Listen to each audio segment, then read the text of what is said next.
इस कहानी की शुरुआत होती है जंगल में भागते हुए एक आदमी को दिखाने से, जो किसी से बच के भाग रहा था। अब जो भी इस पर हमला कर रहा था हम उसे नहीं देख पाते, पर वो जो भी था इस पर ब्लेड से हमला कर रहा था। भागते भागते ये आदमी, जिसका नाम जेक है, एक पहाड़ की चोटी पर आ जाता है। उसे एक ब्लेड भी लग गया था, इसीलिए मजबूरन उसे सामने पानी में कूदना ही पड़ता है। एक पत्थर से उसका सिर टकरा गया था, इसीलिए वो फौरन बेहोश हो जाता है। फिर रात को मछुआरों की कश्ती वहाँ से गुजर रही थी, जो जेक को देख लेती है और कश्ती में उसे ले आई थी। और क्योंकि वो काफी जख्मी था, इसीलिए अपने घर लाकर उसका इलाज करती है। मछुआरे की वाइफ जेक के ऊपर एक निशान देख लेती है, जिसके बारे में वो अपने हस्बैंड को बता रही थी। ये लोग जेक को अपने पास नहीं रख सकते थे, घर छोटा था, इसलिए पास ही बने आर्मी कैंप में ले जाने का फैसला करती है, क्योंकि शक्ल से लग रहा था कि ये कोई सोल्जर ही है। कैंप में पहुंचकर मछुआरे की वाइफ बताती है कि टांके मैंने इसके जख्म पर लगा दिए हैं, तो अब इसे आप अपने पास रख लीजिए, हम नहीं रख सकते। अब उसकी जुबान किसी को भी समझ नहीं आ रही थी, तो ट्रांसलेटर उसकी बात अपने सीनियर ऑफिसर को समझाता है, पर ये ट्रांसलेटर अपने काम में काफी बेकार था, इसीलिए वो उल्टा सीधा मतलब ही सबको बताता है,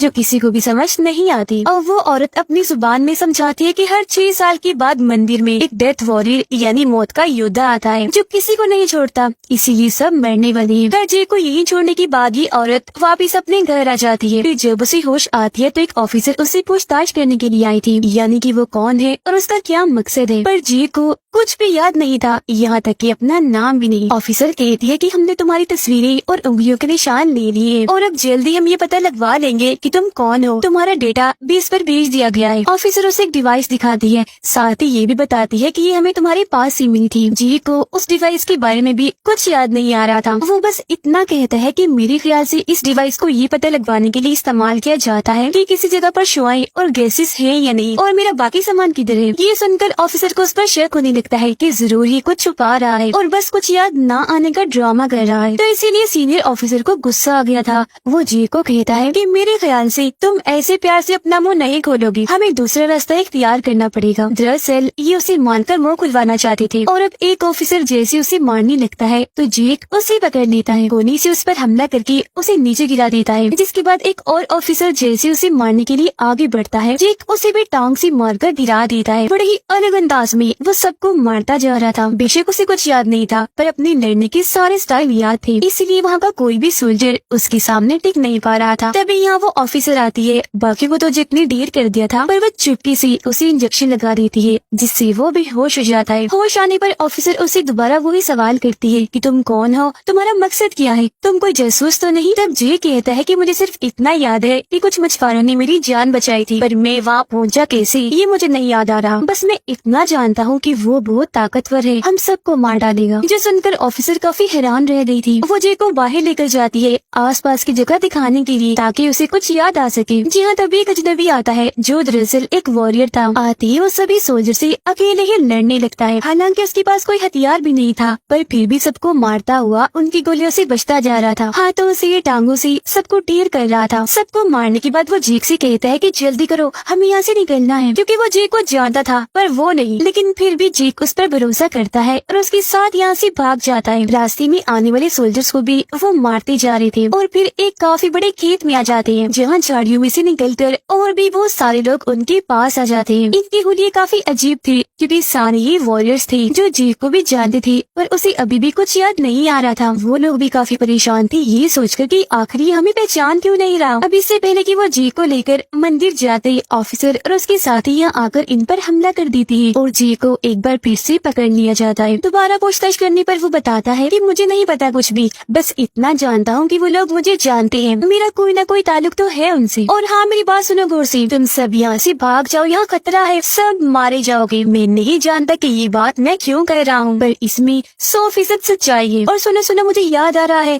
कि मैं जंगल में भाग रहा था किसी से बचकर। उसकी ये बात सुनकर ऑफिसर जेक और अपने सोल्जर्स के साथ जंगल में जाती है छानबीन करने के लिए, जहाँ पर जेक को कुछ याद आने लगता है। लेकिन इससे पहले कि वो सारी बात समझ पाता, तभी सोल्जर्स पर ब्लेड से हमला होने लगता है। लगातार जिस तरफ से ब्लेड आ रही थी, ये उस तरफ ही गोलियां चलाने लगते हैं। इन्हें अंदाजा नहीं हो रहा था कि दुश्मन कहाँ बैठकर इन पर हमला कर रहा है, इसीलिए कुछ सोल्जर्स तो मारे जाते हैं, जबकि कुछ अपनी जान बचाकर यहाँ से भाग गए थे। कैप्टन को कुछ महसूस होता है। वो एक पेड़ की तरफ देखकर मुस्कुराने लगता है, जिससे हम समझ पाते हैं कि वो चीज कैप्टन को नजर आ रही थी जो दरअसल इनविजिबल थी, मतलब कि वो थी तो पर नजर नहीं आ रही थी। और फिर वो चीज कैप्टन को दिखने लगी जाती है जो पेड़ से नीचे उतर आया था, जिस पर फौरन कैप्टन गोलियां चलाने लगता है, जो दरअसल एक एलियन था। उसे बहुत सारी गोलियां लगी थी जिस वजह से वो नीचे गिर गया था। कैप्टन को लगता है कि शायद वो मर जाएगा, पर हैरत तो तब होती है जब उसके सारे जख्म फौरन भर जाते हैं। एकदम से वो उठता है और कैप्टन पर हमला कर देता है। उसने गले से पकड़ा हुआ था जहाँ से ऑरेंज रंग की रोशनी निकल रही थी, जिससे हम समझ पाते हैं कि वो कितना ताकतवर है। उसके जिस्म के हिस्सों से नीले रंग की रोशनी भी निकल रही थी। उधर जेक ऑफिसर को अपने साथ लेकर भाग रहा था, जिस बीच वो एक गड्ढे में गिर जाता है, जबकि ऑफिसर अभी भी बाहर ही थी कि तभी अचानक उस पर भी ब्लेड से हमला होता है। वो बेचारी कट जाती है और मारी जाती है। उस गड्ढे में गिरकर जेक देखता है कि ये केव गार है जहाँ एक आदमी बैठा था जिसका नाम वाइली था। वो जेक से पूछता है कि तुम्हें कुछ याद नहीं कि मैं कौन हूँ? तब जेक ना में जवाब देता है, जो सुनकर वाइली उसे मारने लगता है, उसे लड़ने लगता है, कभी तलवार से, कभी टांगों से,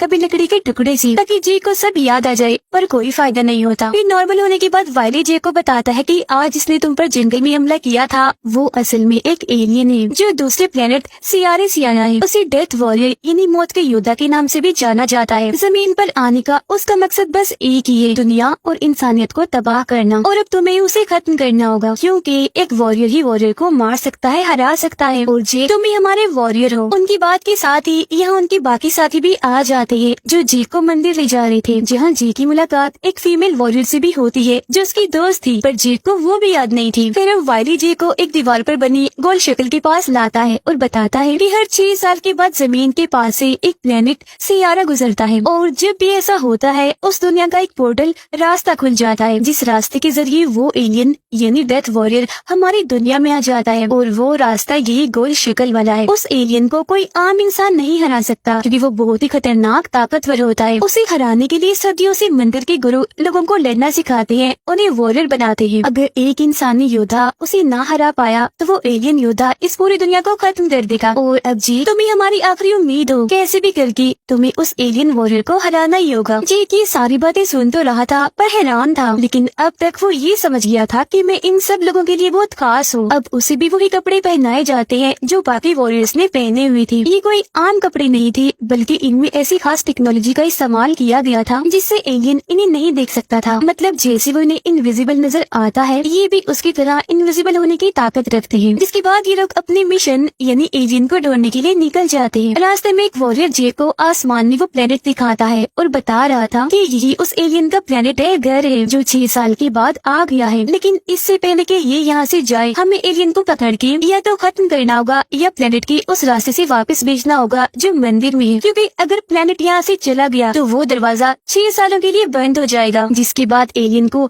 वापस भेजने का कोई रास्ता नहीं होगा, तो वो हर तरफ तबाही मचा देगा। अब वाइली उसे बताता है कि हर 6 सालों के बाद वो एलियन 9 वॉरियर से लड़ता है, जो सारे वॉरियर्स वो खुद ही चुनता है, और अगर उनमें से कोई एलियन के साथ लड़ने से मना कर दे तो वो गुस्से में आकर आसपास की हर एक चीज को तबाह कर देता है। हर जिंदा चीज जैसे इंसान, जानवर, परिंदे सबको खत्म कर देता है। अब खुद चुने जाने पर उसे लड़ना काफी गर्व की बात है, और अगर इसमें कोई मर भी जाए तो कम से कम बाकी लोगों की जान तो बची जाती है। अब जेक पूछता है कि हम लोग तो 8 हैं, वॉरियर्स 9 होने चाहिए, तो एक और वॉरियर किधर है? तो वाइली बताता है कि खैर है, हम पहले ही 9 ही थे, लेकिन अब हमारा एक वॉरियर मारा गया है, हमने उसे खो दिया है। इसी रात इन लोगों ने एलियन को ढूंढ भी लिया और हमला करके उसे काफी हद तक जख्मी भी कर दिया। वो उसे लगभग मार ही देती है कि तभी जेक पानी में गिर जाता है, जिससे लोग लड़ाई में हार जाते हैं। जेक ने भागने की कोशिश की थी, तभी वो गिरा था पानी में। आगे वो लोग जंगल में पहुंच जाते हैं और जेक को बताते हैं कि तुम ही एलियन का असली शिकार हो, तो इसीलिए तुम अकेले ही आगे बढ़ना, जबकि हम लोग आसपास नजर रखेंगे। और अब जैसे जेक आगे जाता है, एलियन उसके सामने आ गया था, लेकिन इससे पहले कि जेक उससे लड़ता, बाकी वॉरियर्स एक एक करके अपनी तलवारों से उस पर हमला कर देते हैं। काफी हद तक वो उसे जख्मी कर चुकी थी। जिस बीच कोई आकर जेक पर हमला कर देता है, वो बेहोश हो गया था। होश आने पर वो अपने सामने कैप्टन को पाता है, जो मरा नहीं था बल्कि अभी जिंदा था। वो जेक को बताता है कि मैं उस एलियन के बारे में जानता हूँ। वो फिर उस पर गन तान के कहता है कि तुम्हारे साथियों ने जो प्लान बनाया है वो ठीक नहीं है। मैंने देखा है कि उस एलियन की जख्म काफी तेजी से भर जाती है, तो तुम लोग उस पर एक एक करके नहीं बल्कि एक साथ हमला करो। कैप्टन जख्मी होने की वजह से मरने वाला था। मरते मरते वो अपनी तलवार जेक को देता है, जिसे लेकर वो वाइली के पास आ चुका था, जहाँ वाइली उसे बताता है कि जिस दिन ये एलियन उस रास्ते से बाहर निकला था, इसने हमला करके हमारे एक वॉरियर को मार दिया था, और जब हम उसके साथ लड़ रही थी तो उसने तुम्हें चुना कि मैं इसके साथ लड़ूंगा, मतलब कि तुम उसे बहादुर लगी। तुम लड़ाई कर ही रही थी कि तभी तुम्हें पता नहीं क्या हुआ, तुम डर कर वहाँ से भाग गई। मैं